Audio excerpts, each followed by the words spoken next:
ಸಣ್ಣ ಮಕ್ಕಳ ತರ ಹೋಗ್ತಾ ಇದ್ರಲ್ಲ, ಏನಾಯ್ತ್ರಿ? ಈ ವರ್ಷ ದೀಪಾವಳಿಗೆ ನಿಮ್ಮ ಎಲ್ಲರಿಗೆ ಹೊಸ ಬಟ್ಟೆಗಳನ್ನು ತಂದಿದ್ದೇನೆ ಸುವರ್ಣ. ಇದೇನ್ರಿ, ಮನೆಗೆ ನೆಂಟರು ಬರ್ತಾ ಇದಾರೆ, ಬ್ಯಾಳಿ ಬೆಲ್ಲ ತೆಗೆದುಕೊಂಡು ಬಾ ಅಂತ ಹೇಳಿದ್ರೆ ನೀವು ನೋಡಿದ್ರೆ ಹೊಸ ಬಟ್ಟೆ ತಂದಿದ್ದೀನಿ ಅಂತ ಹೇಳ್ತಾ ಇದ್ರಲ್ಲ.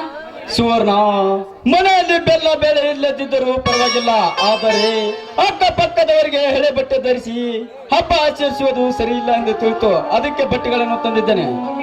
ಹೊಟ್ಟಿಗೆ ಹಿಟ್ಟಿದ್ರು ಜುಟ್ಟಿಗೆ ಮಲ್ಲಿಗೆ ಹೂ ಬೇಕಂತ. ಇದೇನ್ರಿ, ನಮ್ಮಂತ ಬಡವರಿಗೆ ಜಾತ್ರೆಗಿದ್ರೆ ಯಾಕೆ ಬೇಕ್ರಿ?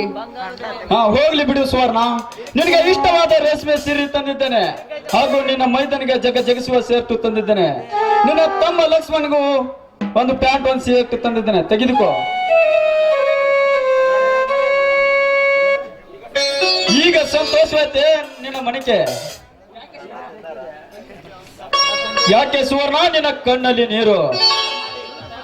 ಸಾಲ ಮಾಡಿ ಬಟ್ಟೆಯನ್ನು ತೆಗೆದುಕೊಂಡು ನಮ್ಮೆಲ್ಲರಿಗೆ, ಆದ್ರೆ ಮನೆಗೆ ಹಿರಿಯರಾದ ನೀವು ಕೂಡ ಒಂದು ಬಟ್ಟೆ ತೆಗೆದುಕೊಂಡಿಲ್ಲ ಅಂತ ನನ್ನ ಮನಸ್ಸಿಗೆ ತುಂಬಾ ದುಃಖ ಆಗ್ತಿದೆ ಸ್ವಾಮಿ. ನೋಡು ಸುವರ್ಣ, ನೀವು ಎಲ್ಲರೂ ನಗುತ್ತಾ ಇದ್ದರೆ ಅದೇ ನನಗೆ ಬಟ್ಟೆ ಬರೆ. ಒಟ್ಟಿನಲ್ಲಿ ನಿಮ್ಮ ಎಲ್ಲರ ಸಂತೋಷವೇ ನನ್ನ ಸಂತೋಷ. ಸ್ವಾಮಿ, ಎಂತ ಉದಾರವಾದ ಗುಣ ನೀವು. ನಿಮ್ಮಂತ ಬಟ್ಟೆಯನ್ನು ಪಡೆದೆ ನಾನು ಧನ್ಯ ಸ್ವಾಮಿ. ಇರಲಿ, ಬಟ್ಟೆಗಳನ್ನು ಒಳಗಿಟ್ಟು ಗುಟಕ್ಕಿರುವ ಜೊತೆಗೆ ಬಾರಿಕೊಂಡು ತೆಗೆದುಕೊಂಡು ಬಾ. ಆಯ್ತು ಸ್ವಾಮಿ.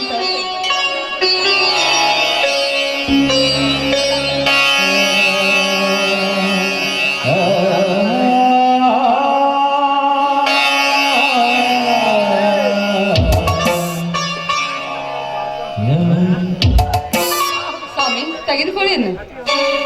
ಸುವರ್ಣ, ಮನೆಯಲ್ಲಿ ಲಕ್ಷ್ಮಣ ಇಲ್ಲವೇ?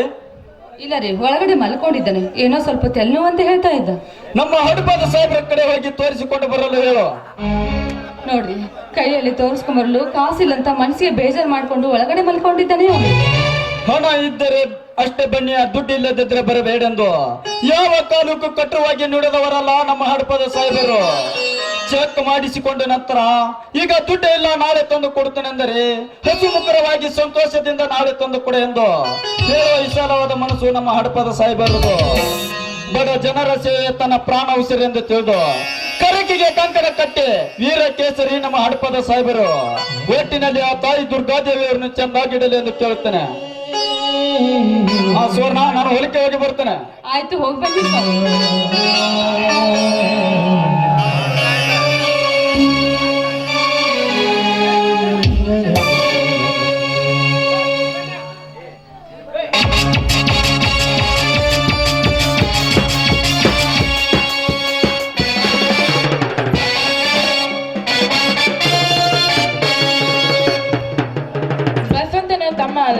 ಲಕ್ಷ್ಮಣ ಮನೆ ಇದೆ ತಾನೆ? ಹೌದು ಇದೆ. ಅಂದಾಗೆ ತಾವ್ಯಾರು? ನಾನು ಹತ್ತೂರ ಅರ್ಥನ ತಂಗಿ ಸುಕನ್ಯಾ ಅಂತ. ಅಂದರೆ ನೀನು? ಹೌದು, ನಾನು ಶ್ರೀಮಂತ ವನದೇವನ ತಂಗಿ ಸುಕನ್ಯಾ ಅಂತ. ತಾವ್ಯಾರಂತ ನಂಗೆ ಗೊತ್ತಾಗ್ಲಿಲ್ವಲ್ಲ? ಲಕ್ಷ್ಮಣ ಇದಲ್ಲ, ಅವ್ರ ಅತ್ತಿಗೆ ಅಮ್ಮ. ನಮ್ಮ ಲಕ್ಷ್ಮಣ ಏನಾದ್ರೂ ವಿನಾಕಾರ ನಿಮ್ಮ ಅಣ್ಣನ ಜೊತೆ ಜಗಳ ಮಾಡ್ಕೊಂಡ್ಬಂದಿದ್ದೇನೆ? ಚೇಚೆ, ಆ ತರ ಏನಿಲ್ಲ. ಅದು ಅಲ್ಲದೆ ನಿಮ್ಮ ಮೈದುನ ವಿನಾಕಾರಣಕ್ಕಾಗಿ ಮತ್ತೊಬ್ಬರ ಮನೆಗೆ ಹೋಗಿ ಜಗಳ ಮಾಡುವ ವ್ಯಕ್ತಿ ಅಲ್ಲಕ್ಕ ನಿಮ್ಮ ಮೈದುನ. ಇದೇನಮ್ಮ ನಿನ್ನ ಬಾಯಿಂದ ಅಕ್ಕ ಅಂತ ನೋಡ್ತಾ ಇದ್ರೆ? ಅದು ಅದು ಅದು ಅದು ಅಂದ್ರೆ ಏನಮ್ಮ? ಅರ್ಥ ಆಯ್ತು ಬಿಡು. ನಿನ್ನ ಹೆಬ್ಬಾಳಿಂದ ನೆಲವಣಿಗೆ ಗೆಬ್ಬಿಸ್ತದೆ, ಆವಾಗ್ಲೇ ಅರ್ಥವಾಯ್ತು ನಿಮ್ಮಿಬ್ಬರ ನಡುವೆ ಪ್ರೀತಿ ಇದೆ ಅಂತ. ಮನ್ಸಾರೆ ಮೆಚ್ಚಿ ಪ್ರೀತಿಸ್ತಾ ಇದ್ದೇನಕ್ಕ. ನೀ ನಮ್ಮನೆಗೆ ಬಂದಾಗ್ಲೂ ಅಂದುಕೊಂಡೆ ನಾನು, ನಿಮ್ಮಿಬ್ಬರ ಪ್ರೀತಿ ಇದೆ ಸದಾ ಕಾಲ ನಗ್ನಗ್ತಾ ಇರ್ಲಿ ಅಂತ. ಸ್ವಲ್ಪ ಲಕ್ಷ್ಮಣನ ಕರಿತೀರಾಕ? ಸರಿ, ಕರೀತೇನೆ. ಲಕ್ಷ್ಮಣ, ಮೈದುನ ಲಕ್ಷ್ಮಣ.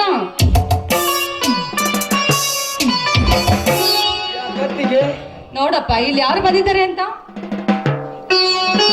ಸುಕನ್ಯಾ, ನೀನೇಕೆ ಇಲ್ಲಿಗೆ ಬರಲು ಹೋದೆ? ಅಲ್ಲಪ್ಪ ಮೈದುನ, ಅವಳು ಇಲ್ಲಿ ಬಂದಿದ್ದಕ್ಕೆ ನಿಮ್ಮಿಬ್ಬರ ಪ್ರೀತಿ ವಿಷಯ ನನಗೆ ಗೊತ್ತಾಯ್ತು ಅಂತ ಹೇಳ್ತಿರುವ. ಇಲ್ಲತ್ತಿಗೆ, ಯಾಕಂದ್ರೆ ಅವರಿಗೂ ನಮ್ಮ ಮನೆಗೆ ಮೊದಲಿಂದ ಸರಿ ಇಲ್ಲ.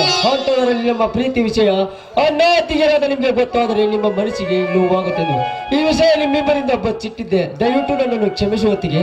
ಇರ್ಲಿ ಬಿಡಪ್ಪ ಮೈದುನ, ಕ್ಷಮಿಸೋದಕ್ಕೆ ನಾವ್ಯಾರು? ದೇವರು ಕೂಡ ಮೆಚ್ಚಿದ್ದಾನೆ. ದೇವರು ನಿಮ್ಮಿಬ್ಬರಿಗೆ ಆಶೀರ್ವಾದ ಮಾಡಿದ್ಮೇಲೆ ನಮ್ಮಂತ ನರಮಣಿಗಳ ಪಾಡೇನಪ್ಪ. ಅಂದಾಗಿ ನೀವು ಮಾತಾಡ್ತಾನೆ, ಇಲ್ಲಿ ನಾನು ಒಳಗಡೆ ಹೋಗಿ ಕಾಫಿ ರೆಡಿ ಮಾಡ್ತೀನಪ್ಪ ಮೈದುನ. ಸುಕನ್ಯಾ, ಈ ಬಡವರ ಗುಡಿಸಲಿಗೆ ಆಗಮಿಸಿದ ಅವಶ್ಯಕತೆ ಏನೆಂದು ಕೇಳಬಹುದೇ? ನಿಮ್ಮನ್ನು ನೋಡಿ ಮಾತನಾಡಿಸಿ ಹಾಡಿ ಕುಣಿಯಲಿಕ್ಕೆ. ಸುಕನ್ಯಾ, ಇರಲಿ. ನಿಮ್ಮನ್ನ ನಮ್ಮಿಬ್ಬರ ಪ್ರೀತಿ ವಿಷಯ ತಿಳಿದು ನನ್ನ ಮೇಲೆ ತನ್ನ ಗರ್ಭ ತೋರಿಸಲು ಮುಂದಾದನೆ. ಹುಲಿ ಹಾಲನ್ನು ಕುಡಿದು ಗರ್ಜಿಸುವ ನಿಮ್ಮನ್ನು ತಡೆಯುವ ನಮ್ಮ ಮನನಿಂದಲೂ ಸಾಧ್ಯವೇ ಇಲ್ಲ ರೀ. ಹಾಗಾದರೆ ಕೋಗಿಲಂತೆ ಹೋಡಿ, ನವಿಲಂತೆ ನೆನೆಯಲು ಸಿದ್ಧಳಾಗೆ ನನ್ನ ಹೃದಯದ ರಾಣಿ. ಆಯ್ತು, ನಿಮ್ಮ ಇಷ್ಟದಂತೆ ಆಗಲಿ.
ಸಚ್ಚ